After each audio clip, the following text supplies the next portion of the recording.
Dave Isbell with the Michigan State University Alumni Career Services team, and I'm Lisa Parker. And we wanted to talk a little bit this week about introverts. Introverts who are trying to navigate a job search in what seems like a time where extroverts have the advantage. So what are your thoughts, Dave, for individuals that are really seeking to be in roles that are more behind the scenes, that's their comfort zone, but need to put themselves out in front of people more in order to get noticed for those jobs? Well, I mean, first I think having a good definition of introversion versus extroversion is a good place to start, because people misunderstand what that is. So an introvert is someone who draws their energy from being alone or from doing maybe quiet activities or thoughtful activities alone. And an extrovert is someone who draws energy from being with a group of people. And so an introvert, I think everybody is on a spectrum of how they prefer each side, and we are all both of those in some way or shape or form. But I think that people who prefer extroversion tend to seem more comfortable with crowds because that's where they get their energy. They can go from one crowd to the next and be energized. Yeah, and introverts, it's harder for them. They can still operate in a room full of people and they might even enjoy it. When they walk away from that room full of people, they got to go away and kind of be energized. I think introversion and extroversion is something different than shy. That's something I think different. But either way, introverts can seem like they're shy. And extroverts can actually be shy. So I think first just kind of starting with the understanding that that if you are an introvert and you draw your energy from being alone, that you can learn how to function as if you were an extrovert, but you just have to know that you need to go and get that time away to re-energize again. And so what you said is right. Extroverts tend to have it seems like they have the advantage, and I think we live in a culture where it's very extrovert centric.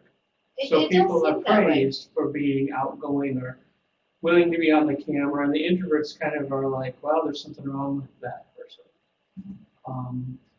Do you think companies really are mostly interested in people who want to be leading and running the show and who want to be out there in front of everybody all the time and shaking hands and kissing babies? I think it depends on the role, and I think an introvert or an extrovert can do that just as well as one or the other. But I think what a company wants is someone who can take ownership of whatever their role is supposed to be. And so part of that role in managing your career is building your network and paying attention to the relationships. So if you're standoffish or coming across as standoffish, then you're going to have a problem. You're going to have a problem in your career, you're going to have a problem in your job, you're going to have a problem looking for a job.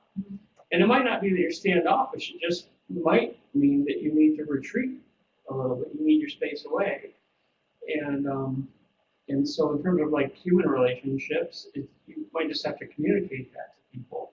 And you might have to kind of turn on kind of the other side of yourself to function in an avenue when you're around other people so that you don't appear standoffish. So if you don't feel that you can really do this networking thing all that readily, or there's hesitation, or you can't do it with any great frequency, what are some of your thoughts of how individuals who perhaps are shy or perhaps who are introverts can actually cover a lot of ground still? Well, as an introvert, I can tell you that what's helped me is social media. Because I like being around people, but I also need to gather my thoughts before I speak, or else I tend to sound like an idiot. You've never sounded like an idiot to me. Thank you, I appreciate that. But for me, I feel like I'm an idiot when I'm thinking out loud. Okay. So for me, it helps me. Like if I'm on Twitter, I don't seem like an introvert at all. Right. Because I have time to process and think before I respond or before I initiate. If I just sit and think, though, I mean, I'll never get around to it if I have to craft the perfect thing. So it's like a medium. I have to know how to kind of just be authentic. And sometimes not have it all thought out before I put it together.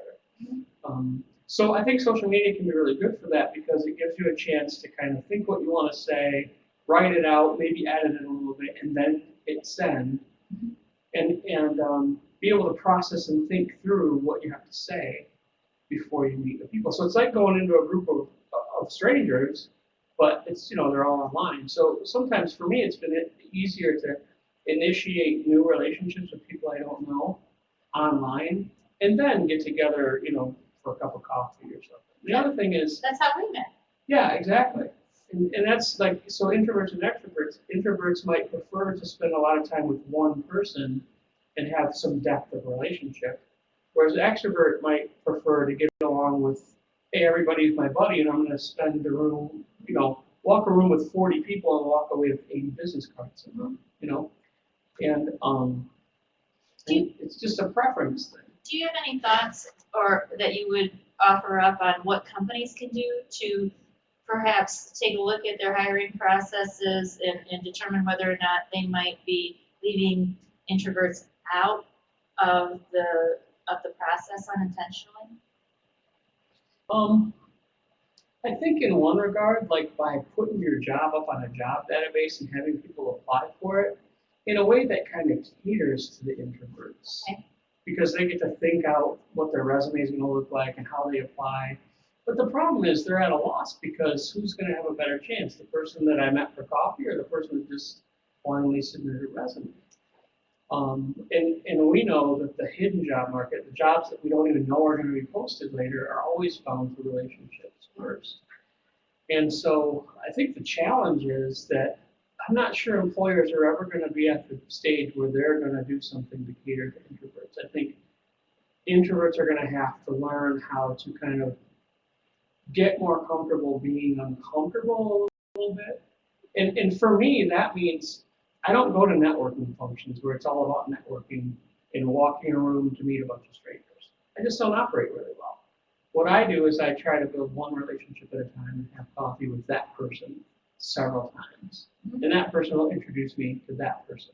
And I have a very, very large network of people. Yes, you do. And it's because I've spent time with a lot of people. And so I've got this close network of people that I know quite well and who know me. And I've got this kind of looser network of lots and lots of people who are connected to those other people.